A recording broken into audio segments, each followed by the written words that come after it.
शक नहीं है, यकीन है मेरे को, वो नारायण ही है जिसने मेरी बेटी को अगवा किया है।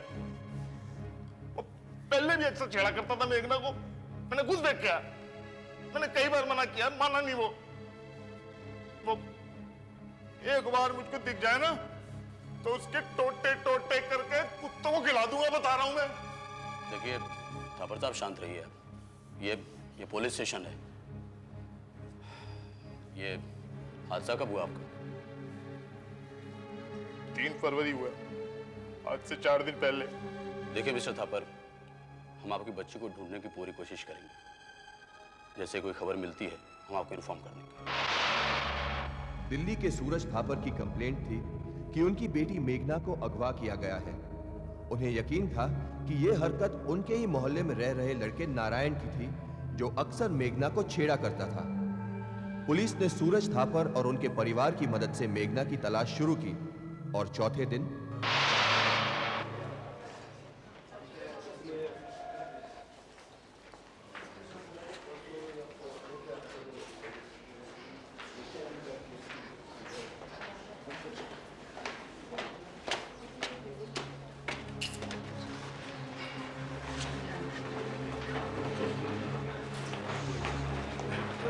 दो दिन हो गए कोर्ट आते हुए, मुझे नहीं लगता वो यहां आएगी। चल वहां देखें।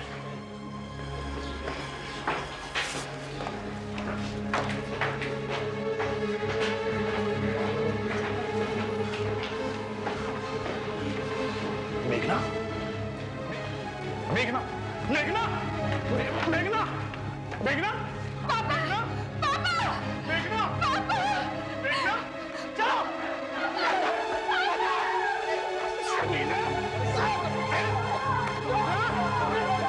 मेरी बेटी को बाहर नहीं जा रहा था।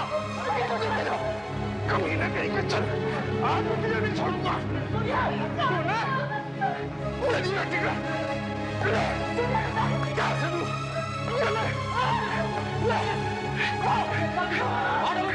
कमीना,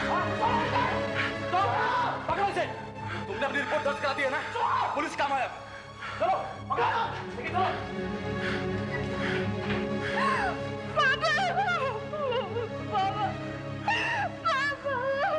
तो सही है।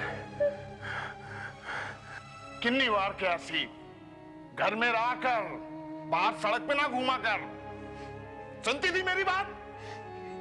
ले भुगत, तेरे साथ हम भी भुगतेंगे अब। बंदा खुद ठीक होए तो दूसरे की हिम्मत नहीं होती है। मोहल्ले में और भी तो लड़कियां हैं, उनको कोई क्यों नहीं छेड़ता? बेशरम, नाक कटाती बिरादरी च। तेरे ना मैं की गम, तेरे को मैं गर्दन काट देना, समझी? करो, बस भी करो। जान ले लोगे बच्ची की। इतने सख्त किस्म के ना होते तो आज ये दिन ना देखना पड़ता था। क्या हालत बना ली है उसकी। ले बेटा, ले बेटा, दूध पी ले।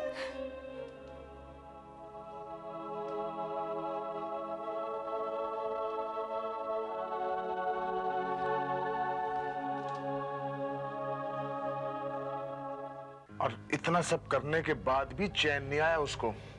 रोज रात को फोन करता है घर पे, फोन उठाओ तो कोई जवाब नहीं देता दूसरी तरफ से।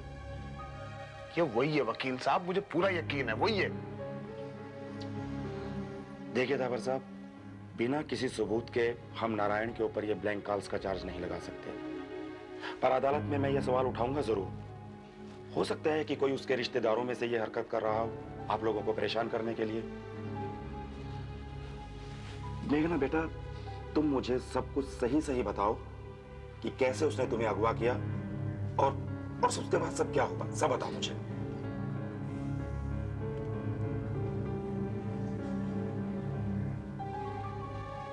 उस दिन मैं दोपहर को अपनी छत पर बैठी हुई थी। नारायण छत पर आया और मुझे धमकी देने लगा। उसने कहा कि वो मेरे मम्मी डैडी को और भाई को मार डालेगा। मम्मी डैडी और भाई को मार डाला और फिर तुम उसके साथ जाने के लिए राजी हो गई? नहीं, मैंने मना किया तो उसने कहा कि वो मुझे भी मार डालेगा। उसने कहा वो मुझसे शादी करना चाहता है, उसकी अपनी फैक्ट्री है, बहुत पैसा है, मुझे कोई परेशानी नहीं होगी। वो मुझे वहां से अपनी बहन के घर मुरादनगर ले गया। मैं बहुत घबरा गई थी। वहां उस रात उसने मेरे साथ जबरदस्ती। बेटा वो उन तमाम जुल्मों की सजा पाएगा जो उसने तुम पर किए हैं, पर तुम्हें हौसला रखना पड़ेगा। तुम अदालत में ये सब कुछ सही सही और साफ साफ बता देना। शाबाश। एडवोकेट शर्मा नारी अत्याचार के खिलाफ केसेस लड़ने के लिए मशहूर थे।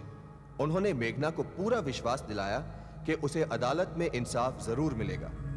अगले 3 साल तक अदालती कार्यवाही चलती रही। पेशियां, दलीलें, तारीखें और तारीखें, इन सब के बीच लगातार पिस रही थी मेघना, जिसका डर दिन ब दिन मानो बढ़ रहा था। 29 मार्च 1990 को केस की सुनवाई हुई। हादसे के 3 साल बाद मेघना ने अपने सबूत पेश किए। सुनवाई से 1 दिन पहले मेघना बहुत परेशान थी। देख बेटी,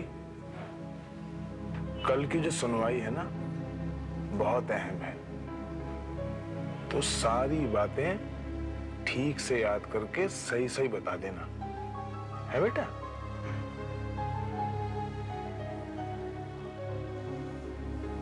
तूने चाकू के बारे में तो कुछ बताया नहीं था, वो सब भी बता देना।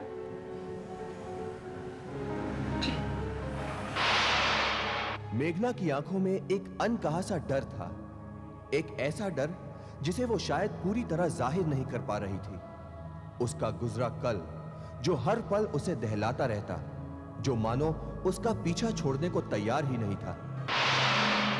मैं किचन के साथ वाले बरामदे में बैठी थी। घर पर कोई भी नहीं था।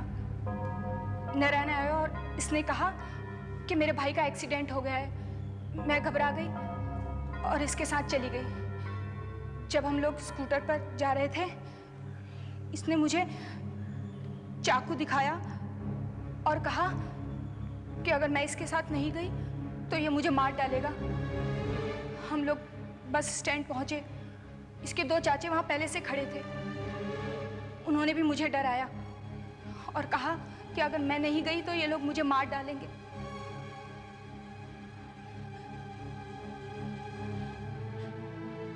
मैं चली गई। मेघना, क्या ये सच नहीं कि पिछले 4 सालों से तुम्हारा और नारायण का इश्क चल रहा था? नहीं, नहीं, बिल्कुल नहीं। क्या तुम अपनी मर्जी से उसके संग नहीं गई थी? ना, नहीं, नहीं। इस तस्वीर में तो आप काफी मुस्कुरा रही हैं, नारायण के संग।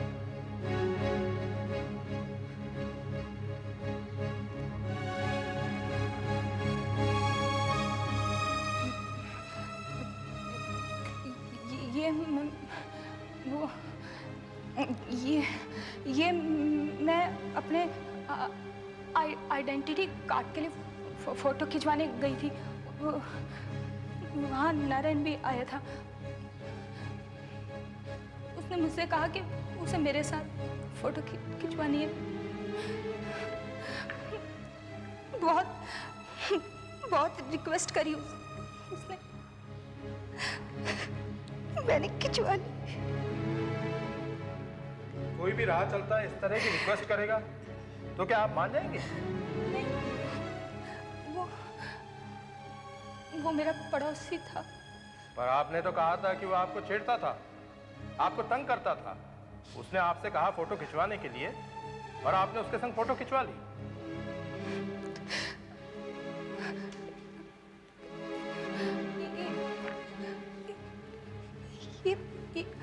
ये बात ये बात बहुत पुरानी हो चुकी है, मैं भूल गई हूँ। वो मेरा पड़ोसी, वो मेरा भाई जैसा था।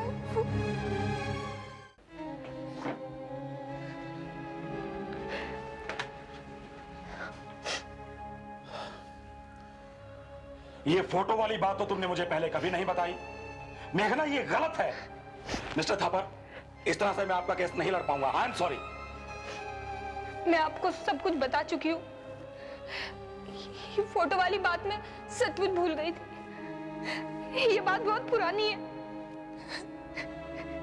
अच्छा, अब अच्छे से याद करके मुझे ये बताओ कि तुमने उसे कोई चिट्ठी तो नहीं लिखी? Love letter? कभी नहीं। या कोई और ऐसा सबूत तुम दोनों के साथ होने का? हम दोनों साथ थे ही नहीं, तुम्हें सबूत कहां से होता? Okay, relax, relax. Advocate Sharma को यकीन हो गया कि वो फोटो वाला इत्तेफाक दोबारा नहीं होगा। वो पूरे भरोसे के साथ अदालत वापस गए। योर ऑनर, एक लड़की जिसने पहले से ही बहुत कुछ सहा है, जो पिछले 3 साल से बिना किसी जुर्म के खौफ की जिंदगी जी रही है, उसे इंसाफ के लिए कब तक इंतजार करना पड़ेगा? यह लड़का नारायण मेरी क्लाइंट और उसके घर वालों को लगातार डराता धमकाता रहा है, उन्हें यह केस वापस लेने के लिए मजबूर करता रहा है। मिलॉर्ड, हमारे समाज में एक औरत के ऊपर हुए अत्याचार को कब तक यूं ही बढ़ावा दिया जाता रहेगा? कब तक?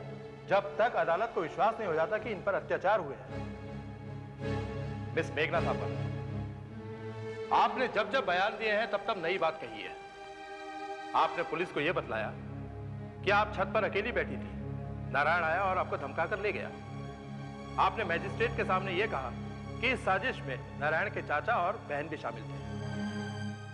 आपने कल अदालत में यह कहा कि आप किचन के साथ वाले बरामदे में बैठी थी, नारायण आपके पास आया और उसने कहा कि आपके भाई का एक्सीडेंट हो गया है। इन बयानों में इतना फर्क क्यों है? तो इसलिए मिलॉर्ड, क्योंकि ये लड़की बहुत घबराई हुई है, बहुत कुछ सहा है इसने, बहुत अत्याचार हुए हैं इसके ऊपर, और जाहिर सी बात है ऐसी हालत में किसी का भी मानसिक संतुलन बराबर नहीं रह सकता। और एक बात और, इन सवालों से इस लड़की को कुछ और नई बातें याद आई हैं, और शायद इसीलिए बयानों में थोड़ा बहुत इधर उधर हुआ है। मिलॉर्ड, मैं अदालत से दरख्वास्त करूंगा कि नारायण को अपनी बात कहने का मौका दिया जाए। इजाजत है।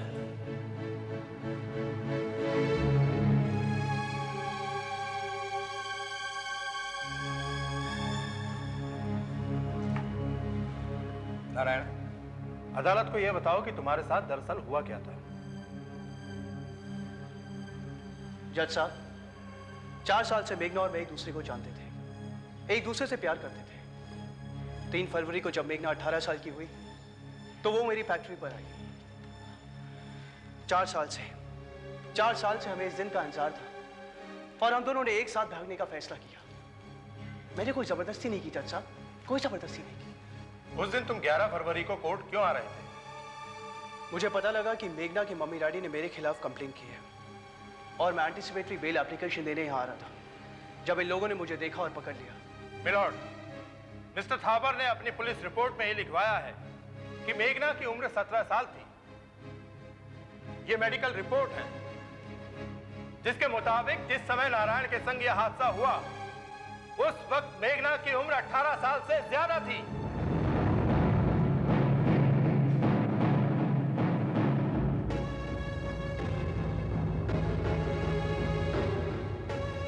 अब मैं अदालत के सामने एक आखिरी सबूत पेश करना चाहूंगा, एक ऐसा सबूत जिसे देखने के बाद अदालत को शक नहीं रहेगा कि नारायण जो कह रहा है सच कह रहा है। लेकिन इस सबूत को पेश करने से पहले मैं एक गवाह पेश करना चाहूंगा। इजाजत है। मिस्टर सोमनाथ, आप अदालत को वो सब कुछ बताएं जो आपने मुझे बताया। जज साहब, मेरा नाम सोमनाथ है। मैं नारायण की बहन के पड़ोस में रहता हूँ। मेरे पास एक हैंडीकैम कैमरा है और मुझे शूटिंग का बहुत शौक है। एक दिन मैं घर के बाहर ऐसे ही शूट कर रहा था तो अचानक मेरी नज़र नारायण की बहन के कमरे के अंदर गई। वहां पर कुछ हलचल हो रही थी, वही हलचल मैंने रिकॉर्ड की और वो रिकॉर्डिंग मैं अदालत को दिखाना चाहता हूं। ऑब्जेक्शन मिला। Why mister Sharma? Mister Tripathi, please carry on. Thank you milord.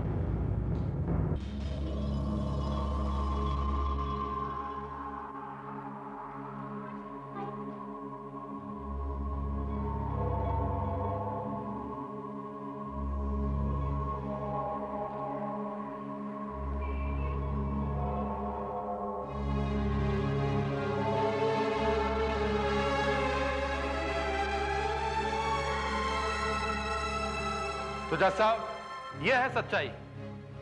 मैं नारायण को एक बार फिर बुलाना चाहूंगा। इजाजत है।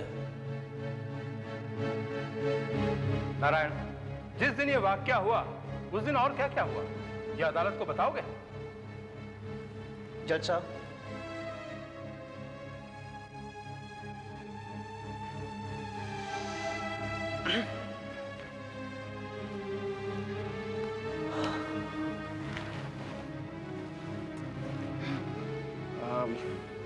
मेघना, तुम वहां पे चले जाओ। नारायण, ये हाँ मेघना, तुम वहां पे चले जाओ। मैं वापस नहीं जाना चाहती। मैं तुम्हारे साथ रहना चाहती हूँ। मेघना, तुम्हारी मम्मी डैडी ने मेरे खिलाफ कंप्लेंट कर दी है। तो क्या हुआ? हम कुछ दिन यहीं रहते हैं और तुम चाहो तो एंटीसिपेटरी बेल ले लो। तुमसे दूर नहीं जाना चाहती, मैं तुम्हारे पास रहना चाहती हूँ। प्लीज।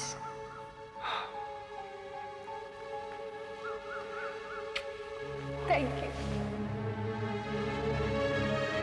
जज साहब, बस यही सब कुछ हुआ उस दिन। जज साहब, नारायण मेघना को बहुत प्यार करता था और वो चाहता था कि वो अपने माता पिता के पास वापस चली जाए, लेकिन मेघना अपने माता पिता के पास वापस नहीं जाना चाहती थी। नारायण चाहता था कि जो कुछ भी हो उनकी रजामंदी से हो, और मेघना ने नारायण को एंटीसिपेटरी बेल के लिए कहा। जब अदालत के बाहर अपने पापा और मामा को देखा तो मेघना ने एक पल में रंग बदल दिया और इस मासूम को फंसाने की कोशिश की। That's all, my lord. इस मुकदमे का फैसला कल सुनाया जाएगा। कितना विश्वास किया मैंने तुम पर, और तुमने हमेशा मुझसे झूठ बोला, हमेशा एक नई कहानी बताई।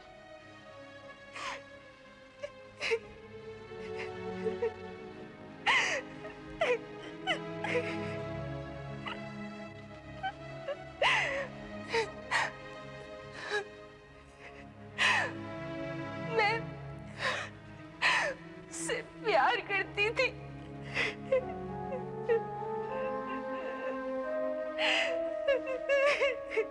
अरे तो फिर हमसे झूठ क्यों बोला 3 साल तक? सबको मूर्ख क्यों बनाया?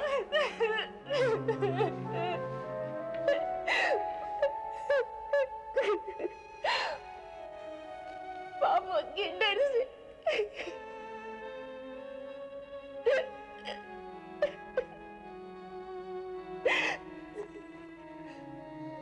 मैं जानती थी पापा हमें कभी नहीं मिलने देंगे।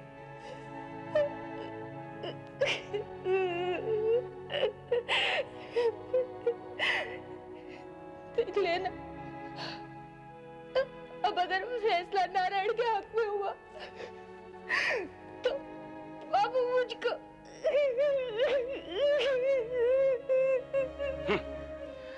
अरे अगर इनको कुछ करना होता तो बहुत पहले कर चुके होते, बल्कि आप लोगों ने तो साजिश की है एक बेगुनाह लड़के के खिलाफ। हो सकता है अदालत तुम लोगों को इस जुर्म की कोई बहुत बड़ी सजा ना दे। अगर मेरा बस चले तो मैं तुम लोगों को कड़ी से कड़ी सजा दूं।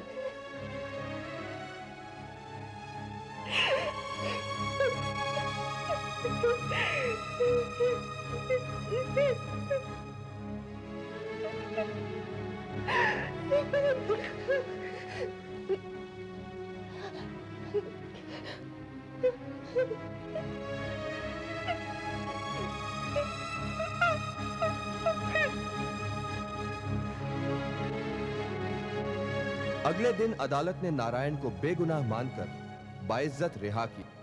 एक मासूम अपनी ही प्रेमिका के बिछाए जाल में फंसते फंसते बच गया।